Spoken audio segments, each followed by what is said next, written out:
அப்பா அங்கிளை பார்க்குற பொழுது என்ன சொன்னாங்கன்றது காலம் முழுக்க உனக்கு இருக்கணும்னா அது மாதிரி பாப்பாட்ட சொன்னேன், அம்மா இந்த நிம்மதி என்கிற பால் இப்போ உன் மடிக்கு வந்திருக்கடா செல்லம். அர்ஜுன் சார் நான் வந்து சம்பந்தியாக பார்க்கவில்லை, நான் சார் தான் கூப்பிட்டுக்கிட்டு இருக்கேன், அவனும் சார் தான் கூப்பிடுறான்.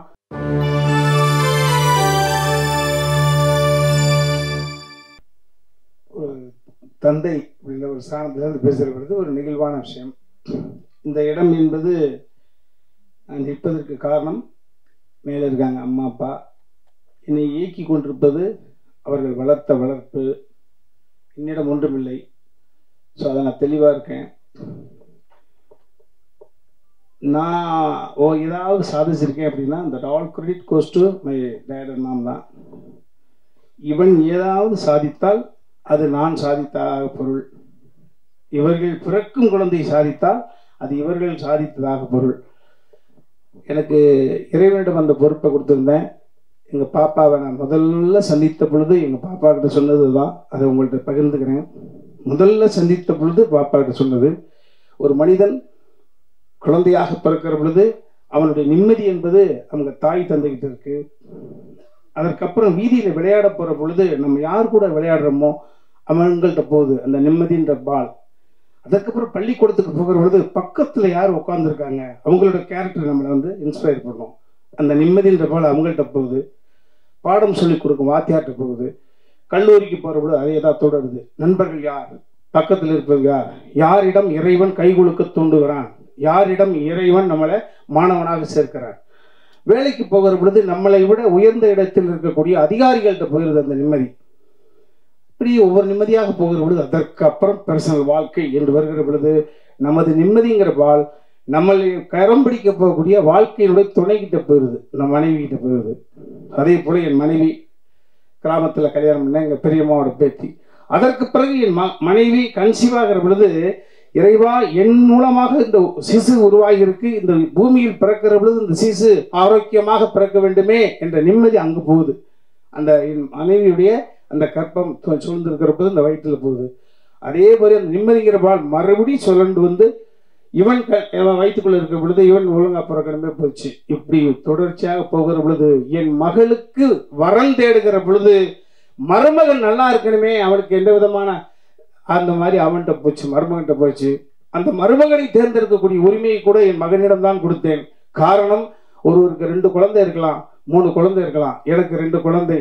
எப்பா, எனக்கு மருமகன் அமைவதை விட, உங்க அம்மாவுக்கு மருமகன் அமைவதை விட, உங்க அக்காவுக்கு கணவன் அமைவதை விட உனக்கு மைத்துனன் சரியாக அமைய வேண்டும். நாங்கள் இருக்கும் காலம் வரை எங்களால் இந்த பூமிக்கு படைக்கப்பட்டவர்கள் இணைபுரியாது சந்தோஷமாக இருக்க வேண்டும்.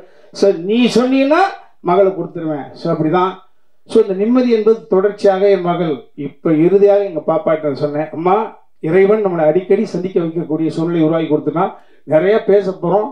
முதல்ல அப்பா அங்கிளை பார்க்குற பொழுது என்ன சொன்னாங்கன்றது காலம் முழுக்க உனக்கு இருக்கணும்னா அது மாதிரி பாப்பாட்ட சொன்னேன், அம்மா இந்த நிம்மதி என்கிற பால் இப்போ உன் மடிக்கு வந்திருக்கடா செல்லம். ஸோ எங்களுடைய எதிர்காலத்தை, எங்களுடைய அடுத்த தளத்தை நீ தாயாக இருந்து வழிநடத்த வேண்டும் என்று சொன்னேன். வீட்டுக்கு மருமகளாக வந்தாலும் எங்களுக்கு மகள் தான். எங்களுடைய அடுத்த கட்ட எல்லாமே எங்கள் பாப்பா கையில் போயிருக்கு. ஸோ அதுதான் பாப்பாட்ட வலியுறுத்தி சொன்னேன். இதையெல்லாம் தாண்டி எனக்கு இது வந்து சுமையா சுகமா அப்படின்னா சுகம், ஆனால் சுமையான சுகம். காரணம், பார்த்து வியந்த ஒரு சுயம்பு. அர்ஜுன் சார் நான் வந்து சம்பந்தியாக பார்க்கவில்லை, நான் சார் தான் கூப்பிட்டுக்கிட்டு இருக்கேன், அவனும் சார் தான் கூப்பிடுறான். நான் என் உயரம் தெரிந்தவன். நான் எல்லா ஸ்டெப்பை நான் அளந்து வந்து வச்சு தான் வந்திருக்கேன். யாருடைய எள்ளி நகையாடலுக்கும் நான் எந்த விதத்திலும் காரணமாயிடக்கூடாது. பயந்து பயந்து வாழ்க்கையை தாழ்வு மனப்பான்மையோடவே ஒவ்வொரு நிமிடம் நகர்த்தி கொண்டிருக்கிறவன். உங்களையெல்லாம் பார்க்கிற பொழுது கொஞ்சோண்டு சம்பளம், பெரிய அளவு முரட்டு மாடி பங்களாக்கெல்லாம் கிடையாது. எவ்வளவு சிரிச்ச முகத்தோடு அழைத்த குரலுக்கு ஓடி வர்றீங்களே என்ற பொழுது உங்களை பார்த்து ஒவ்வொரு முறையும் வியப்பேன். அது மாதிரி இன்னைக்கு அந்த மாதிரி வேந்த சூழ்நிலை தான் இருந்துட்டு இருக்கேன். சார் காலமும் கடவுளோ அவரை எங்களுக்கு சம்பந்தியாக நியமிச்சிருக்கு. அவரை பார்த்தா ஏதோ சுயம்பாக வந்தவர். மரியாதைக்குரிய விஜயமுரளி சார் சொல்ல பொழுது படித்த பிள்ளை மட்டும் இல்லை, ஒட்டுமொத்த சினிமாவும் கை விட்டு தனியாக இருக்கிற பொழுது இருக்கிற புது மனைவி அவங்களுடைய நகையெல்லாம் வாங்கி சேவகன் அப்படின்ற ஒரு படத்தை எடுத்து தான் என்று அடையாளப்படுத்தி கொண்டு சுயம்பாக வந்தவர். நான் ஒரு சுயம்பு என்றால் எனக்கு முன்னோடி சுயம்பு அவர். ஸோ அவரை நான் சம்பந்தியாக பெற்றதில் என் தாய்க்கும் தந்தைக்கும் இறைவனுக்கும் நன்றி சொல்கிறேன். இந்த உறவு நீடிக்கும். நிச்சயமாக சினிமா குடும்பம், கலை குடும்பம், மற்ற எத்த ஒரு சூழ்நிலை எங்கே ஒரு ஒரு ஒரு மான் மேய சென்றால், ஒரு பிள்ளைகள் ஓடி சென்றால் மறுபடியும் வீட்டுக்கு வந்து சேருவதைப் போல நேற்று வரை நடந்த நிகழ்வுகள் எல்லாரும் முதலமைச்சர் உட்பட அரசியல் பிரபலங்கள், சினிமா பிரபலங்கள் அத்தனை பேருக்கும் உங்கள் மூலமாக அந்த நன்றியை நாங்கள் தெரிவிச்சுக்கிறோம். 2 குடும்பத்தின் சார்பில் ஒரே ஒரு விஷயம், எப்பொழுதும் எங்களிடம் பேசலாம், எதை வேண்டுமானாலும் பேசலாம். ஸோ அந்த உரிமை உங்கள்கிட்ட இருக்கு. எந்த விதத்திலும் இந்த குழந்தைகளுடைய அடுத்த கட்ட நகர்வுகளுக்கு, எங்களது நகர்வுகளுக்கு எப்படி பின்புலமாக இருந்து அடுத்து எங்களை நகர்த்தி கொடுத்தீர்களோ, இந்த குழந்தைகளையும் எதிர்காலத்தையும் உங்களிடம் ஒப்படைக்கிறோம். நீங்கள் உங்கள் வீட்டு பிள்ளைகளாக இருந்து எது வேண்டுமானாலும் எங்களிடம் சொல்லலாம், உரிமை இருக்கிறது. ஸோ அப்படி உங்கள்கிட்ட அந்த பணிவை மட்டும் வைத்து நான் விடைபெற்றுக் கொள்ள நன்றி.